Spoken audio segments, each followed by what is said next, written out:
I was talking to Uberoki's pocket jeweler this morning, and the topic of Patek Philippe came up. And he mentioned that he didn't know I had an interest in Patek Philippe. And it's like, how could you be involved in horology and not be thinking about that? You know, it's a Holy Trinity brand. And he said, asked why I was interested in. I said, you know, obviously a calatrava and not something simple. And he said, let me check on something. Then gets back with me and says that Uberoki has a website that is kind of languished a little bit. Oh, by the way, Weiler Dive Watch. You know, Weiler, they make awesome lemonade and awesome dive watches. Anyway, this website had kind of languished, but he mentioned that there was a Patek Philippe on there. It's a Patek Philippe reference 5054J.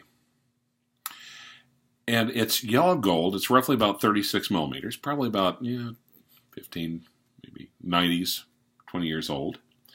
And it's a complicated watch. It's actually, complication series.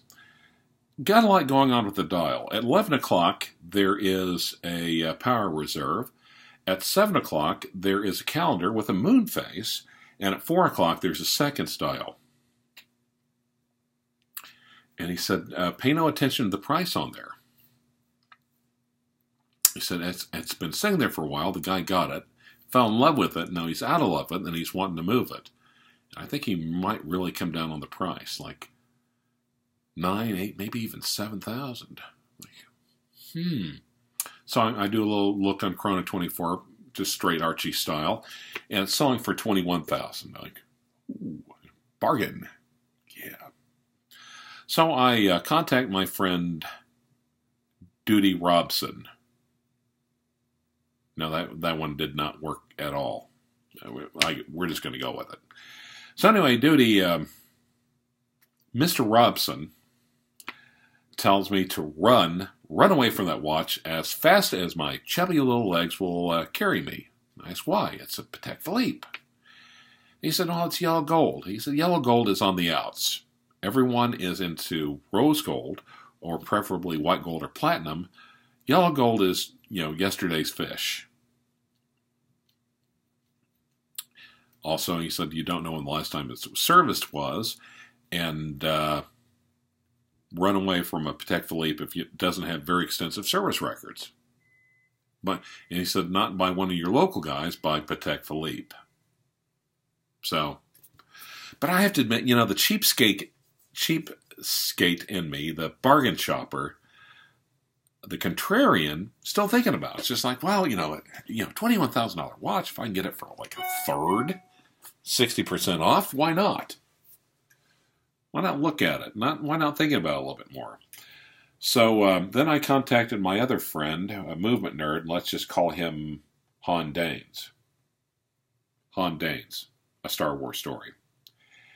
And believe it or not, Han goes exactly with what Mr. Robson was telling me. He's like, no, do not want.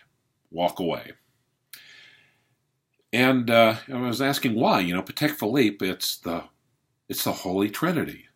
It is above Rolex. It is above everything. Everything they do is made. Their movements are made by angels' wings, and they're designed by minotaurs and wood sprites, and nymphs. He said, well, not really. He said there are winners and losers in the Patek line, because when you think about it, everyone talks about Patek. They talk about the Calatrava and they talk about the Nautilus, maybe one other model.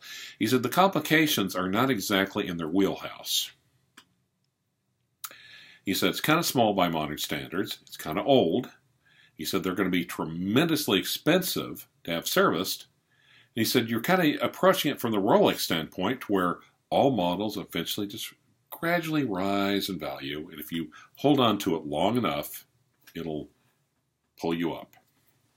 So not all Pateks appreciate. Some depreciate. Some take the down escalator. He said this guy is selling this because he wants to get all his money off before the down escalator hits the bottom, goes to the basement floor.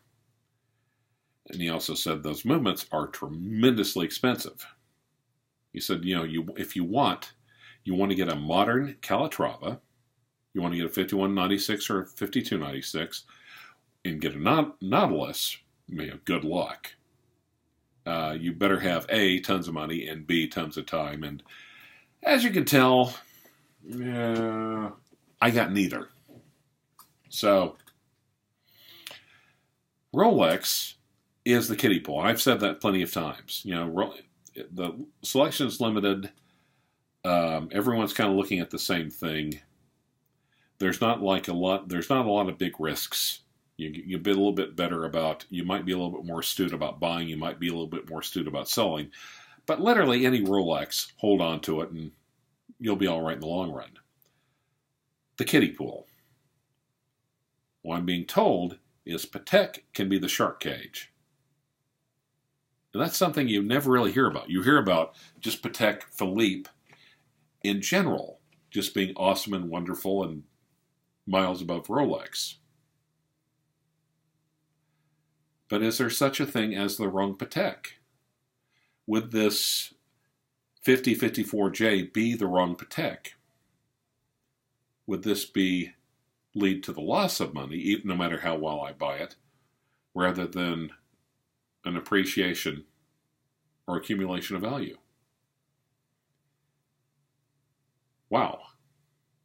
So, as usual, I don't have answers, I only have questions. And I'm kind of wondering what your guys' input is. Is yellow gold out of style? Is 36 millimeters too small? Is the 90s Patek too old? Is the dial too complicated? Or do I just want to stick with the Calatrava? So, should I stay in vintage, or should I stay in the kiddie pool of Rolex? Or do I dare take a quick peek out and dart in the ocean? And hopefully I don't get eaten. Anyway, by the way, Archie completely has the different opinion, which is that's a bargain. Yellow gold a little bit softer, but not much. Don't be an idiot, buy the watch. So, everyone's got an opinion. Anyway, thanks much for listening. And, the weekend's coming up. Try to be good to each other.